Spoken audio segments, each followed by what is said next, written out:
Welcome to Moving with Christ Ministries, preaching the gospel of our Lord Jesus Christ to all nations. Come and worship with us every Sunday at Maibuya Hall next to Taxi Rank from 9 a.m. to 12:30 p.m. Follow us on our social media platforms at Moving with Christ Ministries SA on Facebook, YouTube, and TikTok.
It is a very great honor to stand before you.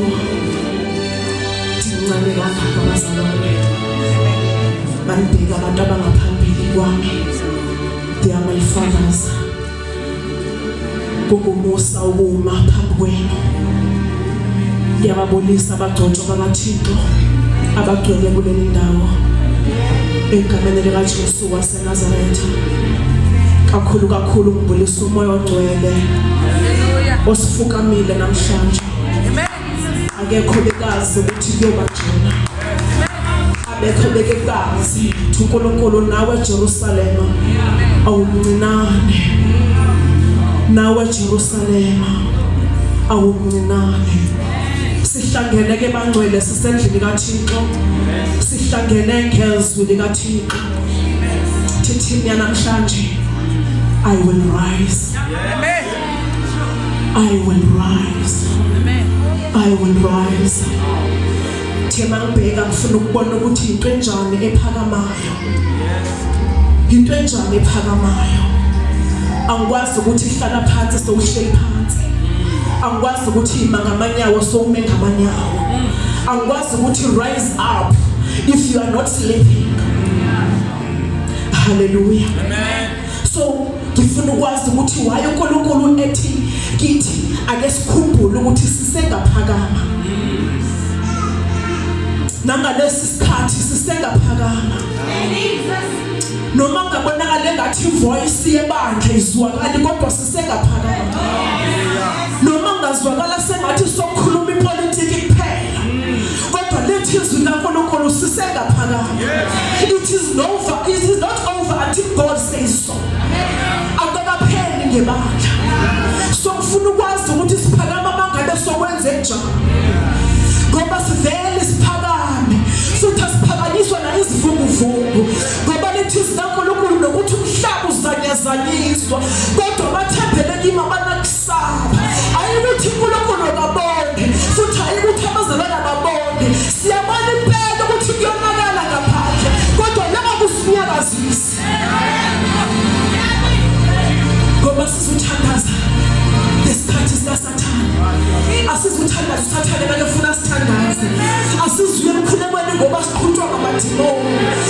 sizolalela phezulu uthini uNkulunkulu namhlanje uthi it is time to rise Christians. It is time to rise. It is time to rise.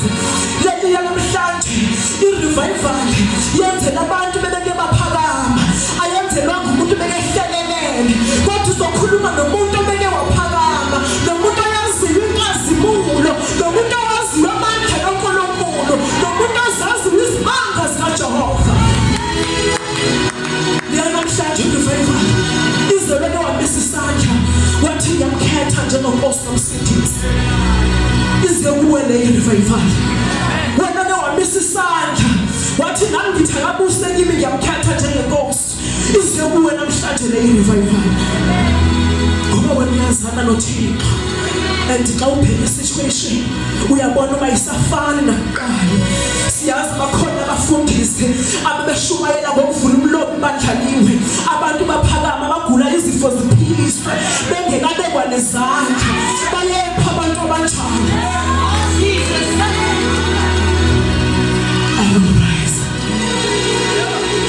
I will rise. Cela sifunde incwadi zabahluleli uverse chapter 16 uverse 28.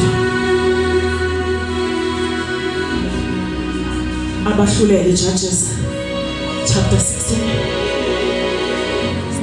verse 28.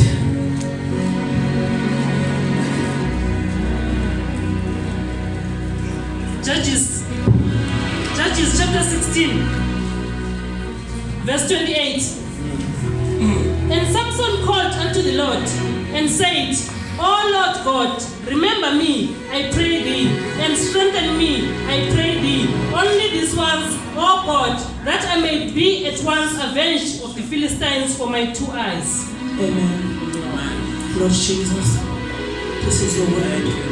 Bless it. In Jesus' name, amen. Sonke siyasazi isitori sikaSamson. Hallelujah. Ibali lijwayelekile bazalwane. Isitori ngathi siqhelekile bazalwane. Kodwa uNkulunkulu namhlanje usikhumbuze khona kuSamson. Hallelujah. Because there was a time where uSamson beka powerful, enamandla, ebulala amaFilisti ngomhlathi wembongolo. You can imagine how powerful he was. How powerful he was. And there was a time lapha abafundisi babehamba estradeni mfundisi bebekhothanyela noma umuntu anashintsha indlela. There was a time ekhuleni kwami lapha umfundisi bekathi makevela ngapha noma uyabingelela ubheke kanje uthi ebamfundisi. There was a time lapho uSamson bekehlonishwa khona sesatshwa khona enedumela khona. And there was a time lapho ama-Christians bakwaziwa khona ukuthi awadlalelwe.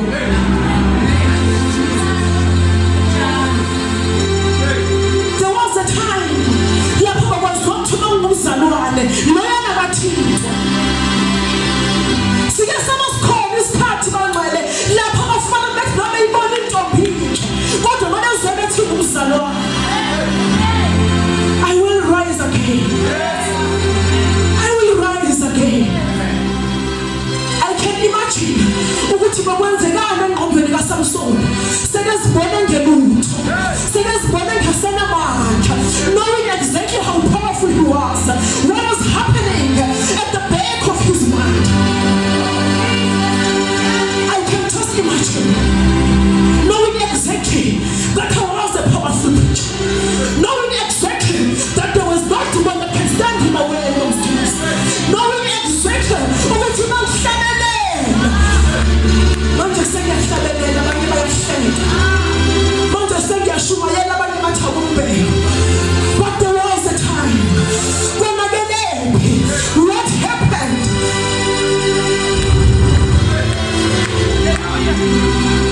Something did happen. Surely something did happen. But it is not over. I will rise. I will rise. I will rise.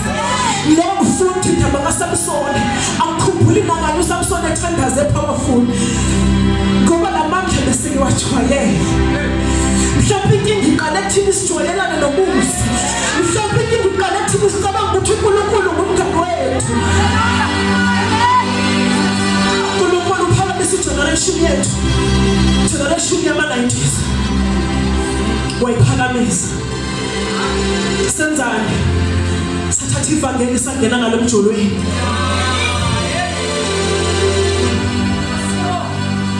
Senzani? Sathatha ivangeli saswenka ngalo. Mina ungazi wangibona manje kodwa awangibona esontweni. I will rise. I will rise.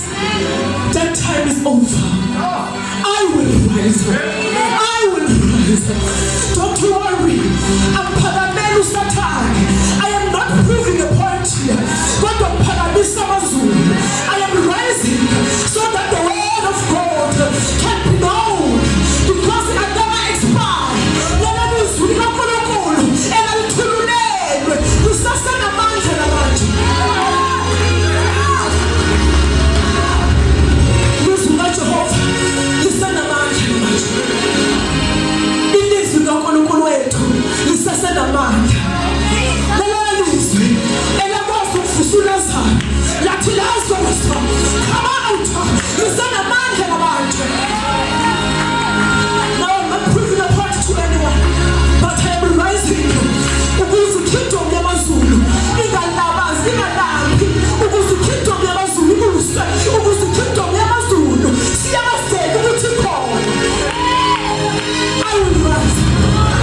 Hayi ngoba ngifuna ukuthi abayibuya bangibabaze. But I am rising. I am rising. Angazi ngawe. Samson thena bekhuleka. Wathi uNkulunkulu kayiwana nje inwele zami. Akungikhumbule kubekanye. Akungikhumbule kubekanye Jehova.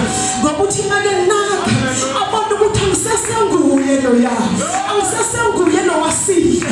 Angisesenguye lo ya Alvina. There was a time lapho bengithi ngisendleleni uNkulunkulu axoxe nami indaba.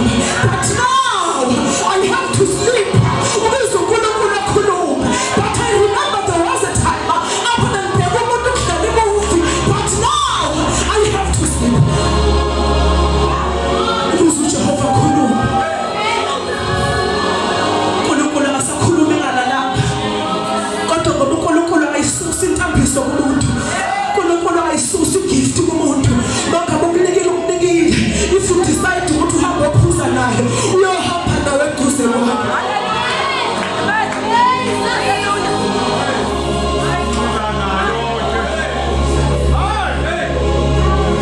It is up to you.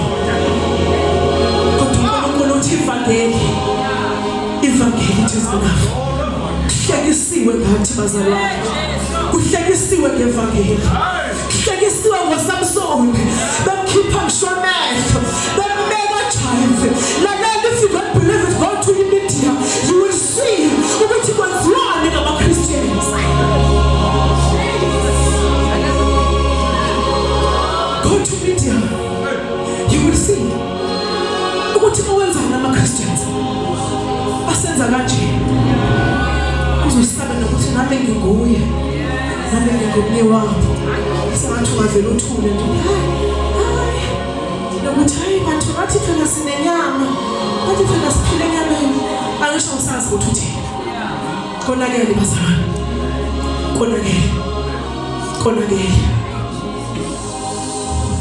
Hallelujah. Angisuke ngithathe isikhathi. Cela sigijimele ku-Isaiah 60.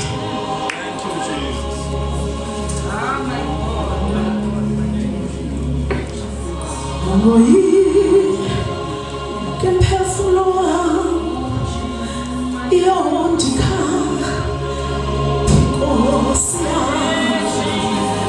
desumanayo tinha tito e tiza eva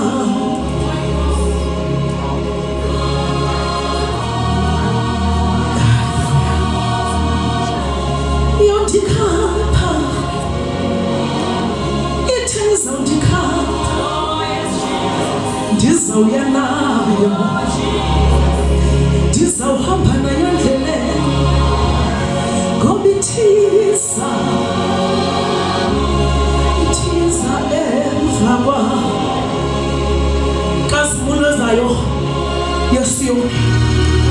Vuka ukhanye ngokuba ukhanya kwakho kuyenza. Rise Christian. Vuka ukhanye ngokuba ukhanya kwakho kuyenza. Nakunento engiyithandayo la. Akushiwo ukuthi ukhanya kufikile. Kodwa kuthiwa kuyenza. Prepare yourself. Wake up and be ready. Ngokukhanya kwakho kuyenza. Inkazimulo kaJehova iphumela phezu kwakho.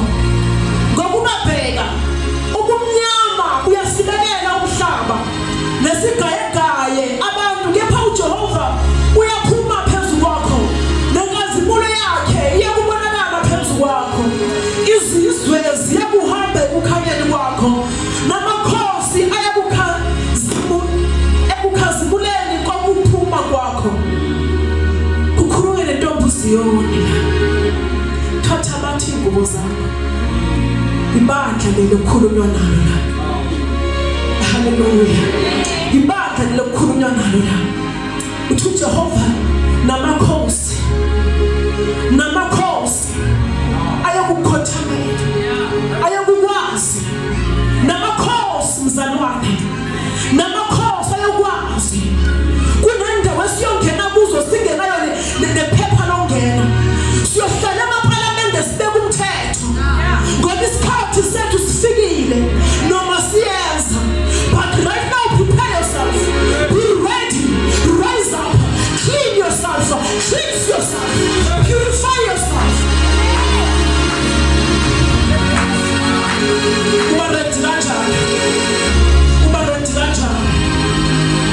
Uba ready kanjani? Nengoma engangiyithanda ethi lungisa indaba yakho noJesu. Khona manje. Umuntu inkosi kusazi. Usuka la. You go to your bedroom. Uyafika uyahlala. Uyasetha. Bese ulungisa indaba yakho. Uzokubona ukukhanya noma kuncane nje. Kodwa lithi iBhayibheli kuyenza. Kukhona ukukhanya kuzayo. Vuka uthabathe amandla. Vuka uzilungise. Shiya lokho kwaziyo ukuthi akungene emasangweni ngoba phela isango lincane. Shiya lokho kwaziyo ukuthi kuyakulibazisa endleleni.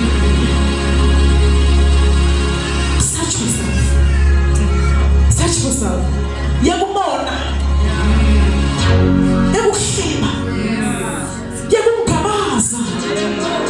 Yakucabanga ukuthi uNkulunkulu ngowakho wedwa.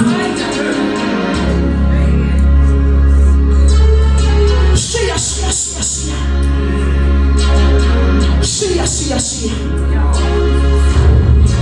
Sathane wenze something. Twist ingqondo zabazalwane. Nomunye uthi akuyadlalwa la mawungeza la. Akuyadlalwa la. Bona la mawungeza la. While you are busy pointing fingers on each other, the devil is not sleeping. He's working day and night. While you are busy accusing each other,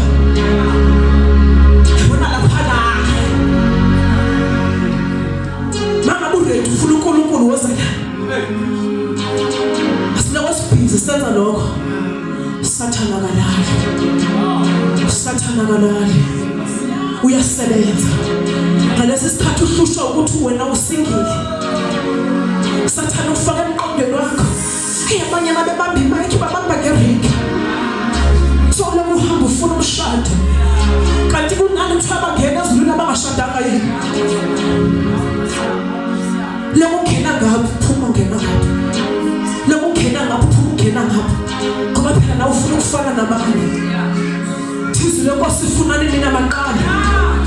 Funani mina maqala. Kodwa kuyalandela. Asishumayele ngoba sizona bazalwane. Futhi asishumayele ngoba silazi. Kodwa singabavesals. Siqale siyokhothama nathi. Sithi uNkulunkulu ngoba ngangibuzwe nguwe. ufika phambi kwekati